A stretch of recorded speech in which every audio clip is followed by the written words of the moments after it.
welcome to the podcast today, everyone. I'm so excited that you're here.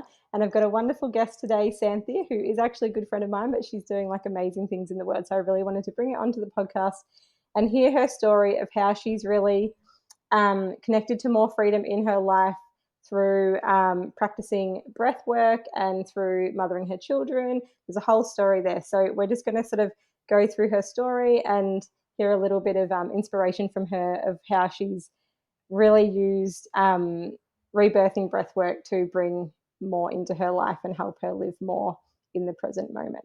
So, hello, Santhiya. How are you today? Hey, I'm good. Oh, Nice to be excited to have here. you. Woo-hoo. So, I sort of thought it would be nice to have a first question to ask all of my guests because it's a really nice way to get the conversation going. And because the podcast is called Finding Freedom, obviously it's coming back to the idea of creating freedom in all different areas of our lives. And so I just wanted to ask you this question, which is, what does freedom mean to you? It's a big question. Mm, it's a big question. I mean, because I think there's so much to it. There's so many angles, really. Um, but what comes to me initially is the freedom to choose, the freedom to choose anything you want, and also the freedom to be. I think when we are the closest to our authentic self, like our truest essence, before all the conditioning and Mm, programming that life brings. I think when we are as close as possible to that version of ourselves, I think that's mm, freedom. And yeah, and yeah, just so that I think that comes with like freedom of mind, freedom to respond, freedom to choose, all of that, just free from the conditioning and programming of totally. this Yeah, world. yeah.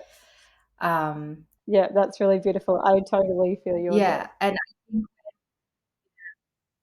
yeah, because I think when you've got true freedom to choose, um, I think you'll always have like a connection to your inner wisdom and ability to be guided in that way, and yeah, you'll just be guided towards what's true for you, the Mhm. truth, what's whether that's health related, like whether that's work related, like whatever it is, Yeah, like beautiful. I totally yeah. feel you on that. I feel like we've got a very similar idea.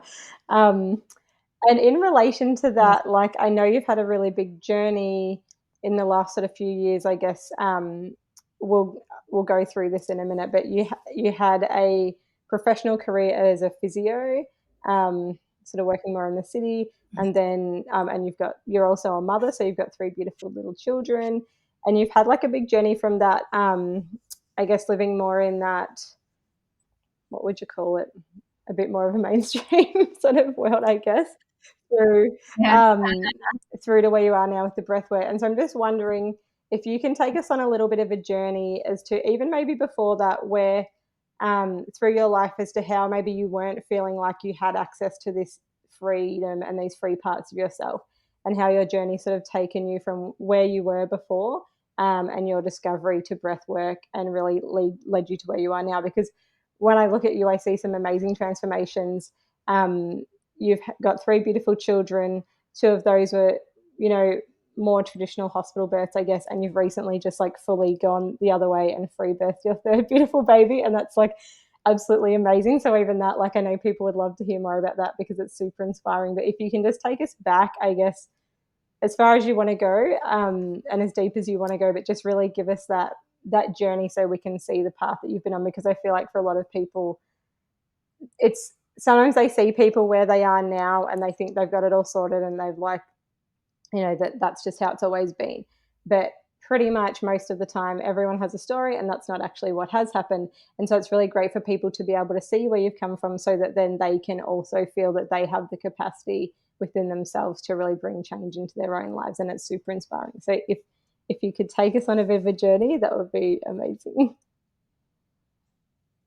Sure. Gosh, I don't know where to start.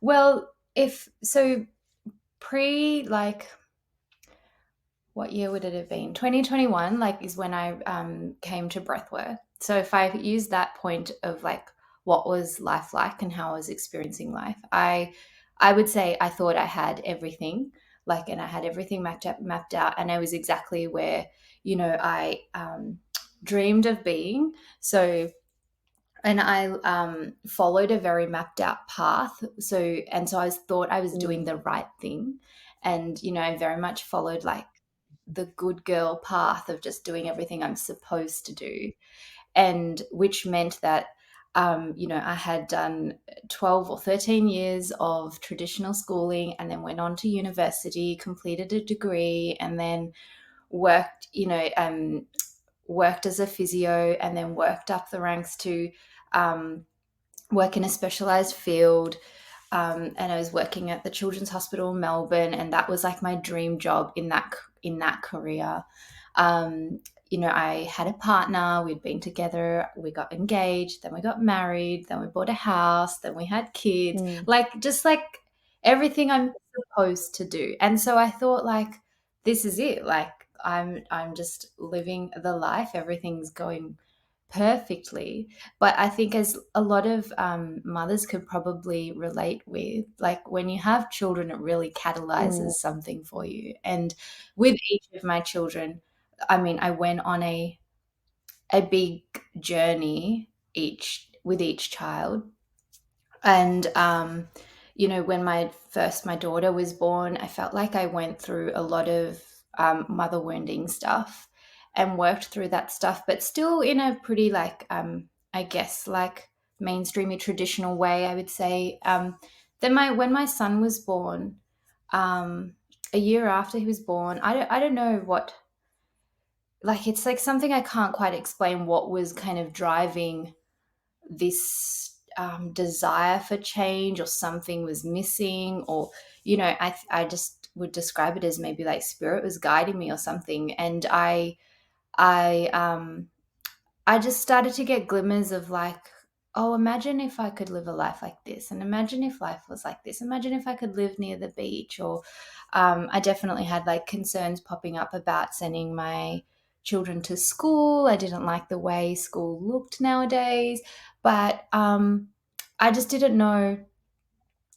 I didn't know, like, I didn't feel like I had much more choice than what was right in front of me. Like, I'm a first generation Australian, so my parents came from Sri Lanka um, about 38, 35 years ago. And so there's a lot of pressure. I mean, they came from a very, like, I guess they came from a survival background. They came here to survive. They were escaping a war. And so, that has implications. Like, Mm. there's intergenerational stuff that has implications for how I experience life and how they parented me. And so there was a lot of focus on academics. There was a lot of focus on Mm. becoming a doctor, Mhm. and you and getting settled with a man and having kids and all that kind of stuff. And um, yeah, so growing up, I think I felt a lot of, there was a lot of, it was really difficult to be, like, between two worlds, where I was trying to please my parents from, like, Sri Lankan Tamil background, and honor those cultural things, and their ways of being, but then having my Australian friends who were doing things that not necessarily my parents, like, allowed me to do, like going on sleepovers Mhm. or that kind of stuff. And so um, I think I felt really suppressed and inhibited growing up. Um, yeah, so yeah, I just felt really, I think I would say, quite like there was more of me that needed to be expressed, but it wasn't. And I think all of that started to come up at this point after Mhm. my son's birth, and just trying, and then I was starting to see glimmers of what could be possible. And at the time I was actually working with a coach. She has a psych background, but she infuses, like, spiritual stuff and embodiment stuff into it. And again, I guess I was just felt guided to go to her, and it was the first time I'd invested that much money in something like that, and for myself. But that really kind of started the ball rolling. And then around the same time, I just came across breathwork online. Like it was just a by chance. I saw an ad. I attended like this 5 day free retreat thing that the Reconnected were holding, and then like the minute I started to go into that, and I just there was a resonance with the breathwork, with rebirthing breathwork, and the minute I started to tap into that and do, even before my mind knew what that was about or could make sense of it, and I was really just trying this, I was intrigued and was trying it, and there was this resonance that was drawing me to it. I started to see like um, myself wanting to expand beyond the constructs of my life as it was.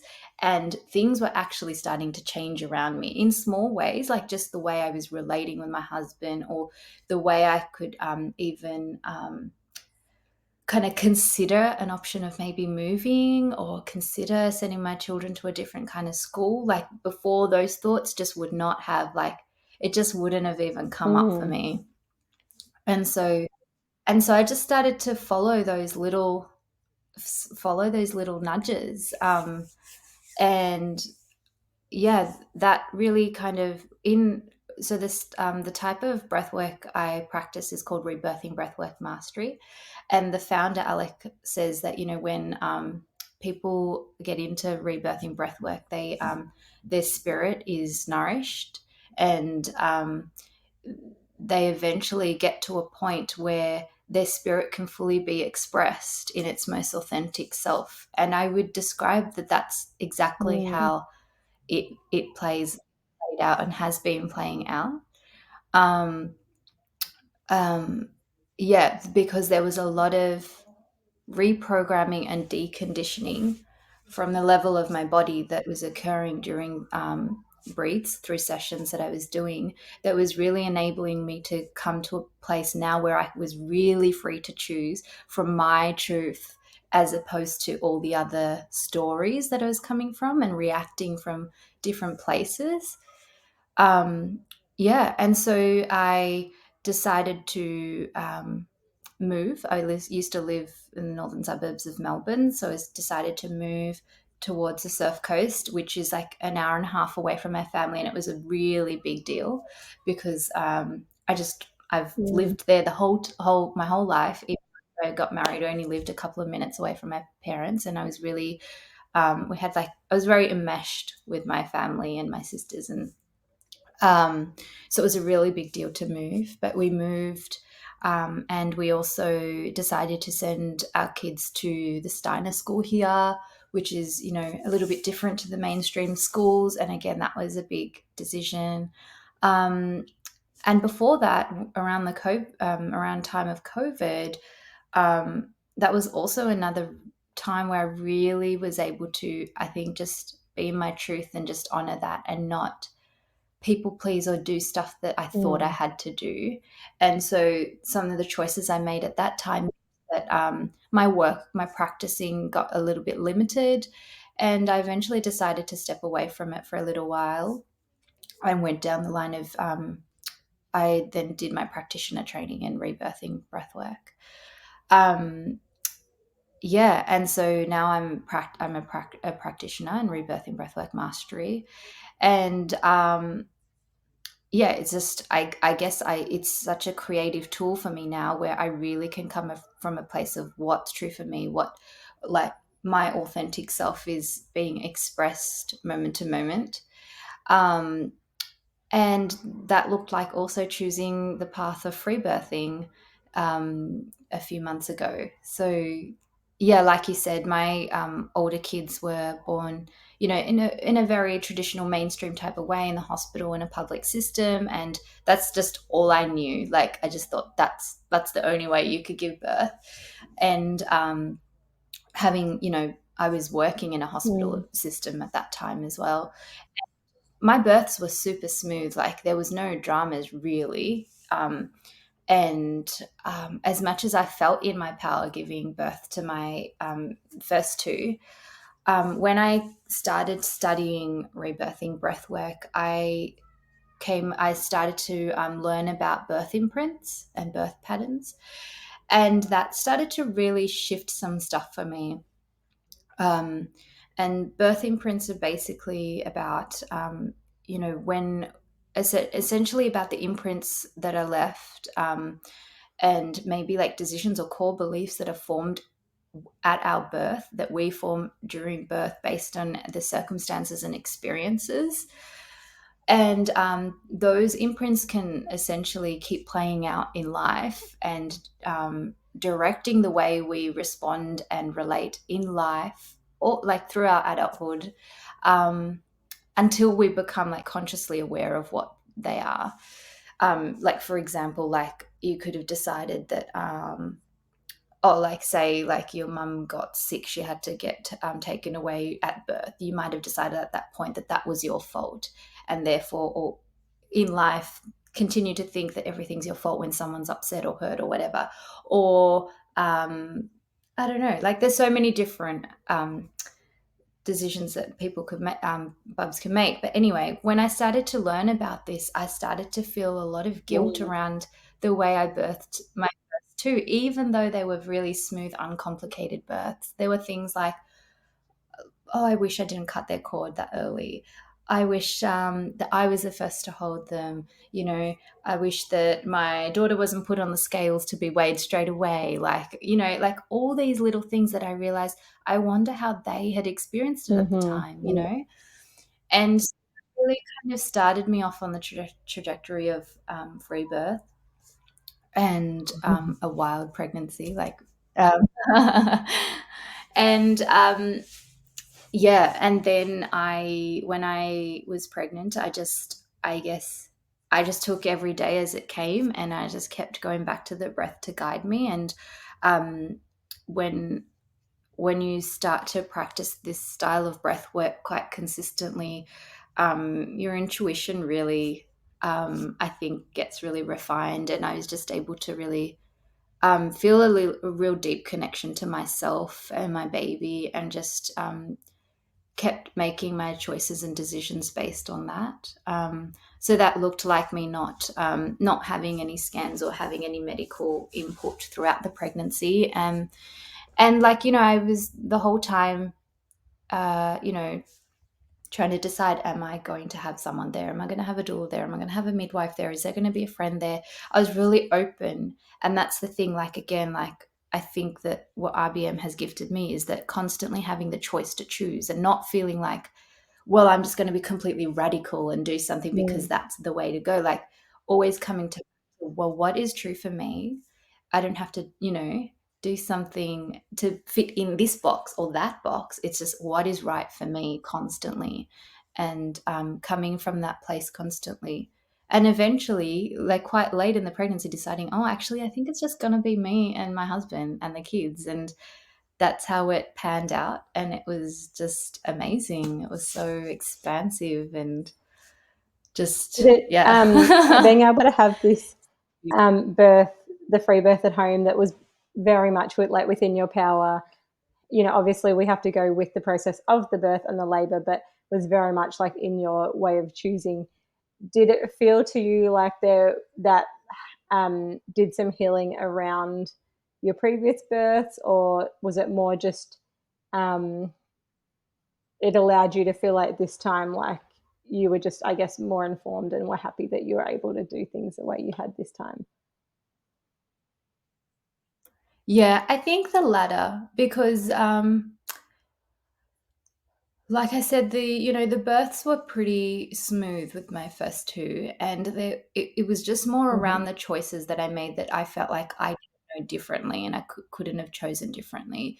And this time, being able to fully be in my power and make those choices, um, just completely, like, that Yeah. was the healing. But when it comes to the individual births of my eldest daughter and my son, that's Mm. my own personal work that I feel like I still had to do or am doing, to just make peace with, like I know they like so Mm. such little things really when you think about it. But just, I guess, from the awareness that I come from now, it, sometimes there is a bit of guilt that's around, I wish I did that a bit differently. So that is I think just a personal, my relationship with them, and yeah, stuff that I continue to breathe on or work through, as opposed to, oh, this birth Yeah. completely healed that. But it definitely felt like, yes, I was like totally in my power, able to do it the way I wanted. And yeah, it's just pretty expansive. And how would you reflect on, Yeah.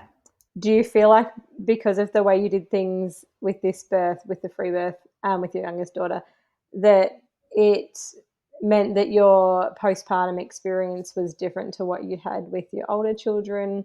Yeah, were there things that flowed better for you in that way? Or, yeah, what was sort of the contrast, I guess, between obviously like giving birth in a hospital? Everyone's different for how long they stay there, but like you could be staying in there, or you could be going. And it's like that transition between the space of the hospital world then into your everyday life with your baby, particularly with the, as a new mum with the first baby. I had home birth, so I can't connect with the idea of being in the hospital, but I Mm. imagine that's a very large transition. So I guess it's interesting to me to, I guess, think about the contrast between already being in your home space and having your babies there, and how that felt in comparison to your previous experiences of transitioning sort of out of the hospital into the home. Mm. It was like worlds different, really. Um, and again, during this last pregnancy, did do a lot of work, or like I did a lot of breathing around, conscious breathing around, like even the postpartum, and having the support that I really wanted, and just my mindset around postpartum and birth had really changed. At like just I really my perspectives had really shifted to really honor like mother-centered care, and the importance of those early days, and that early Mm, phase of the connection between baby and mother, and how much she really does need to be supported by her community and her family. And previously, I was very much, I think, under that like mm, bounce back culture of like, well, how quickly can I get back? Like, if I had got back to cooking a meal for the family or going for a walk quite early on, like that was like an mhm, achievement. And it was a different experience this time, where I was like, if I can rest in bed for a mm, week, that's the yeah, achievement. Like, it's such a shift. And it's not to say that I didn't have support with my first two, but there was a lot of like, like with my first, after just 2 weeks, my husband mhm, was back at work full time. My family, or my immediate family, were at work. So I essentially was at home alone for most part of the day with an infant. And I remember feeling really scared and really depressed and really anxious, actually. And, I know that we label that as, postnatal depression or anxiety, but really that's just like a label for the symptoms. But like the crux of it and the core of where it's coming from is like around a mother who's mm, not supported in the way she needs to 100%, be. yeah. And and that's not anybody's fault. We're all just at that point, like, we're just coming from a place, that's what we know, we're all doing the best we can. Like, my mum was still around making meals for me for the first 40 days, but and my husband helped as much as he could, but it was so different. And I really worked through this pregnancy to kind of really create a different experience for myself. And also, it came down to me being comfortable and okay to ask for support and receive the support, which that required a lot of my own inner work. And so when I cleared a lot of that stuff during pregnancy, I found like my postpartum was so nourishing. I had like a meal train for like a whole month. My mum stayed with me for the first 40 days. Like, she lived with us for the first 40 days. My husband had a lot more time off work, and like I was resting in bed for a lot. I didn't go out of the house for the first 40 days, like, all by choice. Um, yeah, and it was the way it was supposed to be. So it was very I'm sort of different. interested too, just because of your Yeah. background, like being from Sri Lanka and the Tamil and that traditional sort of background with your family, with like your mum, say, like being with you, did that sort of with that way of sort of the postpartum, did that actually resonate with her? Because I know traditionally, lots of different cultures like Eastern European, Indian, Sri Lankan have a completely different approach to our like westernized way of the postpartum, and a lot of that is, you know, facilitating for the mother to rest over these like periods of time. And I don't know how far back that goes, I guess, culturally now, but I was just sort of curious as to whether, yeah, like for your mum, whether when you express it, that's, you know, the way you wanted to do things, if for her that actually was like something that maybe resonated with things that she'd been exposed to when she was younger, or I'm not sure whether she, I guess she was here so she didn't have those, that option, but whether that was something that culturally kind of resonated from a past sort of ancestral experience, if that makes sense. Yeah, yeah. I think it did. It definitely, there was definitely a resonance, and there was no reluctance or resistance on her path, on her part to come and do that for me and hold that space. And I think like it's interesting because like the whole, the pregnancy and the birth and then postpartum was really healing on an Mm. intergenerational level, because I think there was a lot of reclaiming, um, yeah, of Mm-hmm. how it used to be, and I think how it should be, because it was probably like a bit of a like a Mm. remembering for her, because she didn't have that experience, even though culturally and it is resonant, and she would know that that's how it is done back home, and there's like a whole village, and the mum's not like really allowed to move around and do work, and she's that rest phase is really honored.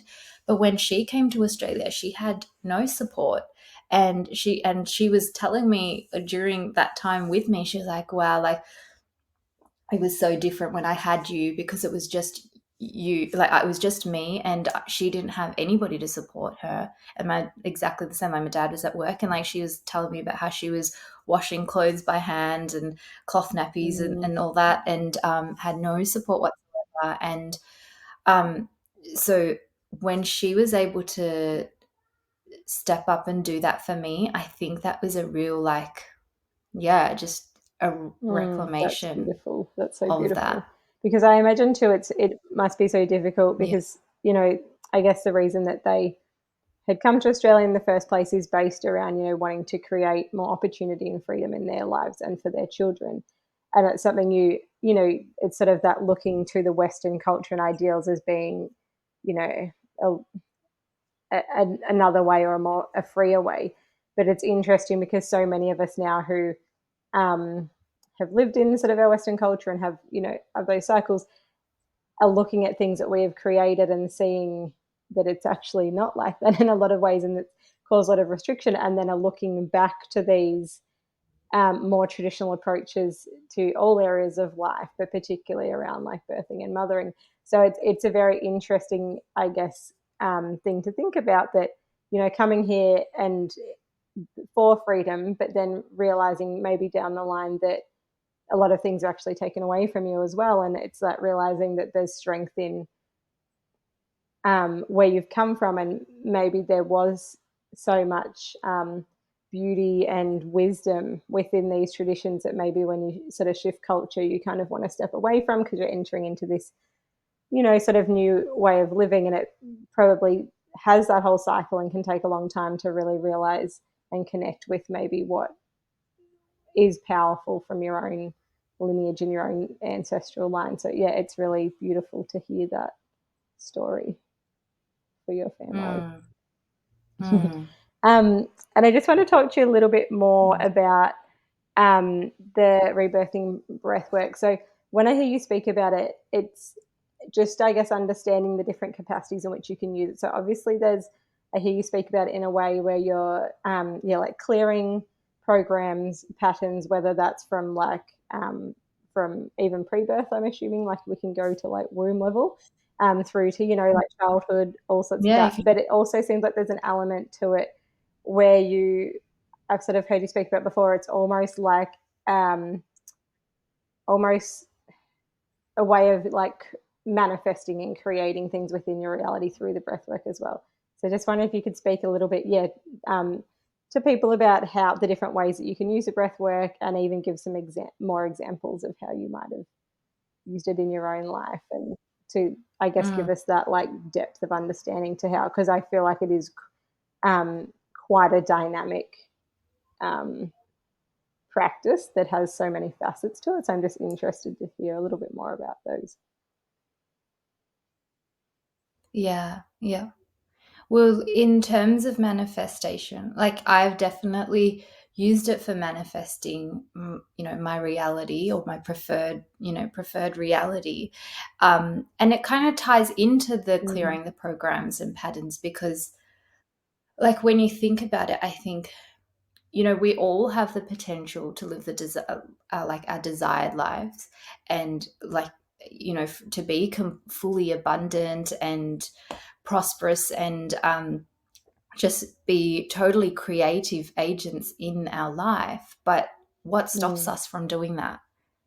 I think that that's the programming and the conditioning. And so it goes hand in hand. So like I can set an intention. So in RBM we set an intention, and then we're consciously breathing for up to 90 minutes, and then we're debriefing, we're talking about what happens in the session. And so intention setting is a really huge part of RBM, because we are bringing to conscious awareness what it is that we really want. And that's where I guess the manifesting comes, like it's like really claiming that this is what I want for myself. And it's not just a want. Like, you don't say I want this, because it's different to intending. Because when we say want, it's almost like it's a bit out of our hands, it's a bit mm, like a hopeful kind of energy. But when we say I intend for it, there's like that, like an engagement that we are part of the process and creating it. um and so like when we say I intend to, like for example in my life, we, before moving to this new place with our old house, we had to like, um ideally sell it so that we could use that with the move. Otherwise we'd end up with two mortgages, and it was getting a bit tight at one point, because we'd had it up on the market for a little while, and my husband was getting a bit stressed out. And I decided that I was going to do a breathe, and I set the intention to sell the house for this figure, and did a breathe on it and just let it be. And then I was like, oh my God, I feel like too much pressure. So then I set another intention to just let go mm. of the outcome, and to just what's going to be. And then weeks later, the house did sell, and it sold for the exact figure that I had set in my That's intention. amazing. Yeah, yeah, and it was above what, at that point my husband was expecting, because he was ready to bring it right down so that Hmm. we could just sell. And I was like, "No, no, just Yeah. just wait, just wait." And, I think he was really surprised. I hadn't told him that I had set that intention or did a breathe on it till Wow. afterwards, till after we got the offer. And, So like so what happened in that session, actually, when I set that intention to sell the house for that amount, what came up was actually at the time what felt like nothing related to the house. I had all these memories of my family coming up, and I was, because I felt like there was all these memories of the times when I've had to kind of be the glue of the family, to hold everybody together, or to be bridge that gap between my sisters and my parents, to support them in lots of, times where things haven't been going well for them. And I think, like, as the eldest of three girls, I really took that on as part of my identity and my role, to look after them and almost like Hmm. mother them a lot, and so I had a lot of emotions come up around that. And I eventually got to a point where I realized, like, I made the decision, like, that they're going to be okay without me. They're going to be fine without me, and that it's okay for me to live my life. Um, and that's not going to be a bad thing for them. So see how the Mm, stuff that came up mhm, wasn't really related to the money or the house, but it was around what energetically or, emotionally was still keeping me tied to the yeah. house. And so once I go through those beliefs and, reprogram that, or just, become aware of it, I can then from that place choose to believe something different for myself. And the minute that happens, like, there is something shifting within you energetically, and that opens up for the pathway to manifest what you're Yeah, wanting. wow. So that so that's the manifestation and the reprogramming that all Hmm. kind of goes hand in Yeah. hand. So it's like you're doing, yeah, Yeah. that phrase, two, killing two birds with one stone. I don't really like it, but I feel like it's that it's like the interconnectedness of the two things Yeah. working together in order to move towards like your sort of desired outcome. Yeah, it's really beautiful to sort of hear it like in that way. Um, and I was just thinking um, Yeah. about your past. So I just find it quite fascinating thinking about sort of your journey. So once you actually, how long did it take you to complete your training in the breath work? And then where has that kind of led you to where you are now? I guess I'm curious. It is kind of a self-paced training, but I finished it in 14 months. It took 14 months, and usually it's anywhere between 12 to 18 months. So it's quite a extensive training compared to a lot of the breathwork, training out there now, where you can get a Mm, certificate in a weekend and go and practice. You spend a lot of time going into your mhm, own stuff and really developing a personal relationship with breath for yourself and clearing a lot for yourself, that then allows you to hold that space for. I describe it as what I clear for myself then creates space to then hold mm, for other people. It may be in those same spaces, like yeah, and things that I haven't cleared doesn't allow me then to hold space for other people in those yeah. areas. um and yeah, so it took me 14 months, and I graduated in March last year in 2023. And since then it really, like, it's just taken off. And that was a surprise, but really, Mm, like, I shouldn't be surprised when I'm using my breath to kind of, you know direct life in the way I want, or manifest, however you want to say. um it's just has been the ball has just been rolling. I've had so much creative energy for it, and it never feels like work. So it's just like, you can't stop me if you tried, kind of thing, like, until I was like giving birth. um, yeah, and so that meant I've run several online groups, like containers, that went for over a month, and I've run about 4 or 5 of those containers. I did a couple of weekend days in person. Um, and yeah, I obviously do one-on-one sessions online.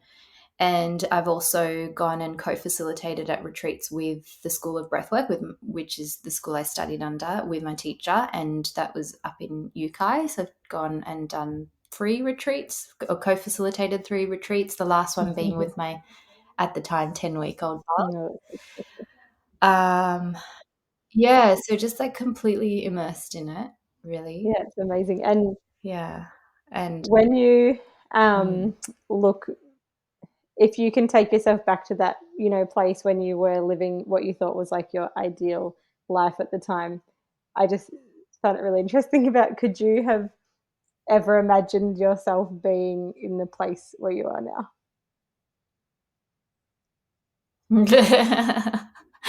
Not Yeah. at all. Like, not at all. I thought I would be practicing physio for the rest of my life until I retire. I mean, I still have my registration and I can still practice. It's just, I'm not at the moment. And yeah, I just wouldn't Mm. have imagined. I just, like, it actually, no, I couldn't have. And do you feel as Yeah. though, Yeah. So it's pretty yeah, it's wild. amazing. I love hearing those stories of people's transformations because I was gonna say, like, and that's like I was gonna say, like, that's like looking back 3 years now, or 2.5 years, or whatever it is. And I think, oh my God, I couldn't have imagined. But like, even if I go back 6 months ago, I couldn't have imagined what I was doing for myself now, because I went through this whole process when I was pregnant with um my last baby, that I was like, oh, does this mean I'm going to have to like put breath work on hold and I can't practice for a while because I'm going to have a newborn and I can't do this. And there was, again, all those limitations and conditioning that was coming up again for me around what's possible for me. And so I took it to the breath, and I was breathing on, like I wanted to find the balance between service work and what lights me up, and still being the mother I want to be and being there for my kids, but also being able to serve as a breath worker and not having Mm. to choose between the two, for there not to be competing needs and for it all to be possible. And then like I was always working on those things. And then I was so surprised when I was like at the last retreat with my 10-week-old lying there facilitating. I was like, I can't believe this is like, yeah. So like it's just like constantly like when I use my breath, I can go beyond the limitations my mind has for Yeah. myself. Yeah, it's amazing. And I imagine too that I totally understand that feeling of we sort of go into a place, a lot of us now, where we are very much we're wanting to empower motherhood, and we see the value in being a present mother, being there for your children, and we know how important that is. And we don't want that old paradigm, which was like go work a job, put your kids in daycare, never see them, sort of what's the point. And we know how important that mother child connection is for the development of the child, but also for the mother. But I think within that, we sometimes, a lot of us sort of, we go so deep into that idea of the mothering being the most sacred role that is there for us, that we can also feel a little bit isolated in that as well. And I think it's really beautiful for you to have now created that experience where I imagine when you were working as a physio, it meant that you were sort of more back in the workforce, and it would have been a very different dynamic to what you have now. But now being able to sort of still keep those parts of yourself that have, um, I guess, inspire your life and give you that personal sense of like achievement and purpose and satisfaction alongside the purpose and satisfaction you get from being a mother, rather than having them like very separate or feeling like it's got to be one or the other. It's that way of sort of infusing all of that together. And I think that's really powerful to see, because even for myself, I know I've been on a journey with a similar thing. I was always had physical businesses when my children were born, and in the last 12 months transitioned more deeply into the just, it's not just, but like fully being in the mum space. And for me, like I love that. But yeah, there was that feeling like I've always had something else on the go for me that I felt like is something that's like also my gift to the world, beyond the gift of mothering my children. So it's really beautiful to see how you've been able to like bridge those two things together, and I guess create a more ideal life for yourself and for your kids around that. And I mean, as well, I imagine for you, and this how it feels for me, when we have that space to express ourselves freely in the world from our authenticity, which is when you talk about freedom, that it's that idea of living from your authenticity, that then we have the strength and the energy to then really be there and be present for like our families and our partners.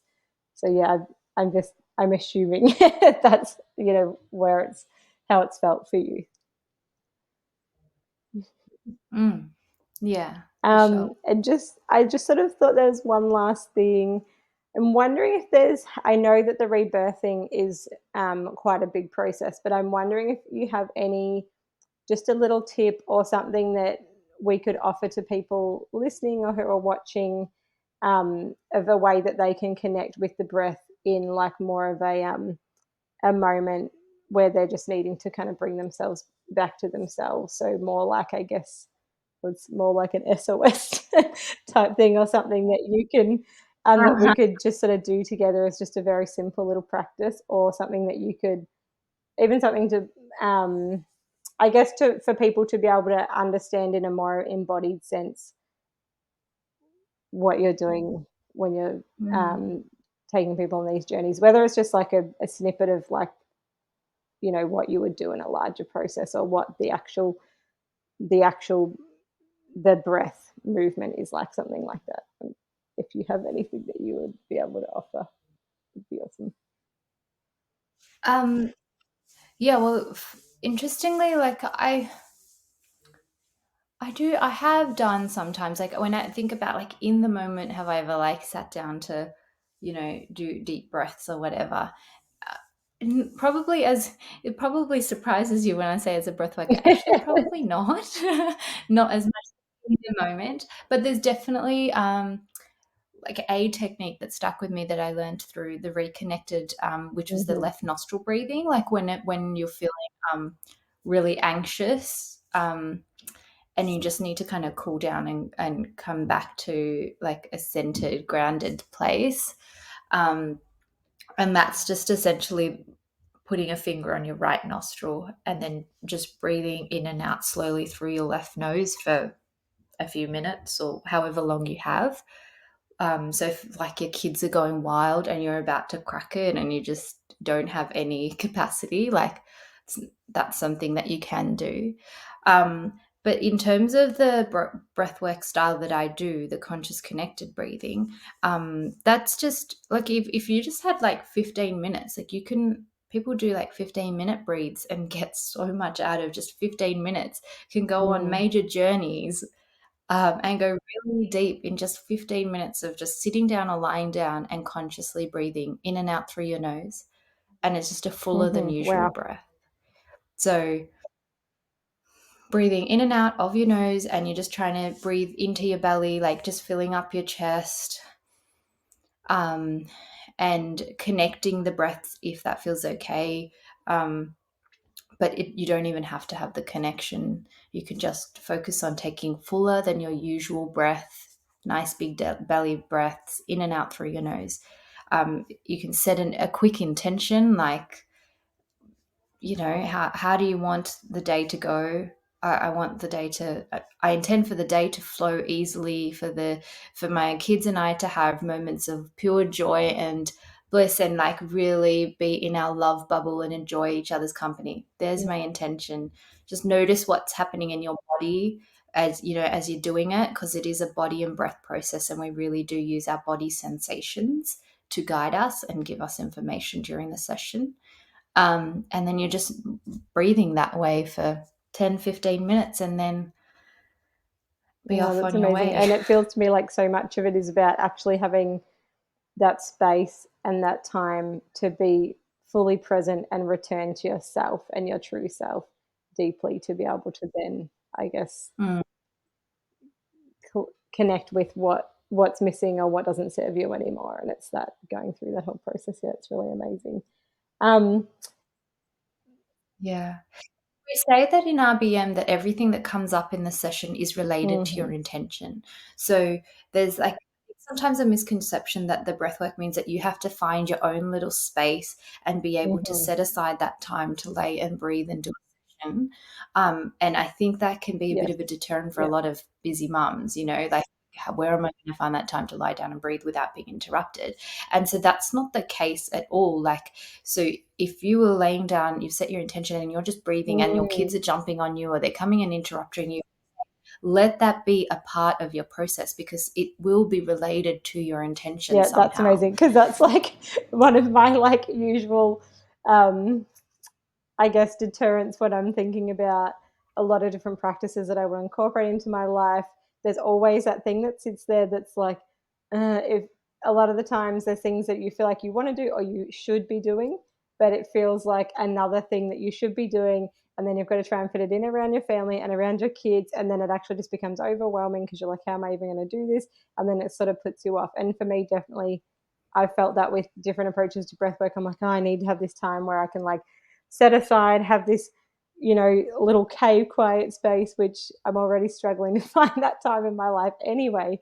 So yeah, I hadn't really heard you speak to that before, so that's really amazing to really encompass it of it being in the space of Yeah, where you're at. That's awesome, particularly for busy parents, I think.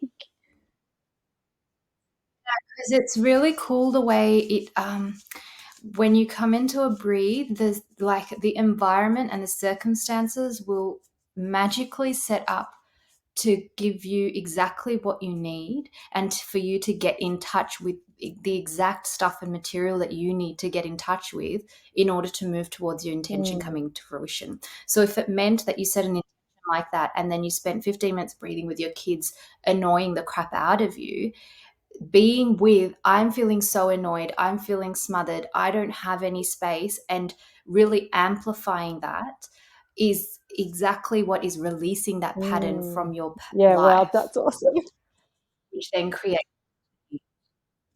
So it's not about going away from them and finding your time. It's actually like, if it meant that they're there, and like they will be there bringing up exactly what you need to, be in touch with, to clear it. Wow, that's so powerful. Yeah, I feel like that's like biggest takeaway from this call, because I feel like there's so many of us mums with little kids, particularly, who are just like, like I need the space and the time. So yeah, that's amazing. And so one last thing, if people are keen to work with you, whether it's in like a one-on-one capacity, in a group setting, or all various manners, how can they connect with you, and and also just follow your journey as well? Well, I share a little bit on my Instagram, which is setting dot into And I'll dot put that in the show sunrise. notes. Yeah, and so often, yeah, so often if I've got any offerings or group stuff coming up, that I'll share in there. And I've also got a website as well, where you can book for sessions, one on one, or any of the groups that come up, which is just santhia.com.au. Awesome. Thank you Yeah. so much. I've loved chatting with you Yeah. today. I already know a bit about your story, but it's nice for me to even Yeah. get to go a little bit deeper with you than what I have. And I'm really excited for people to, like follow along with your story and see the amazing offerings that you now are giving out into the universe. And just that I love seeing the transformation of someone really stepping into a life that feels more like purpose driven and authentic and freeing, and that's what we're all about. So thank you so much for today, Cynthia, and Mm, we might have you on again another day. thank you. Bye. Thanks so much for having me. It's been fun. See ya.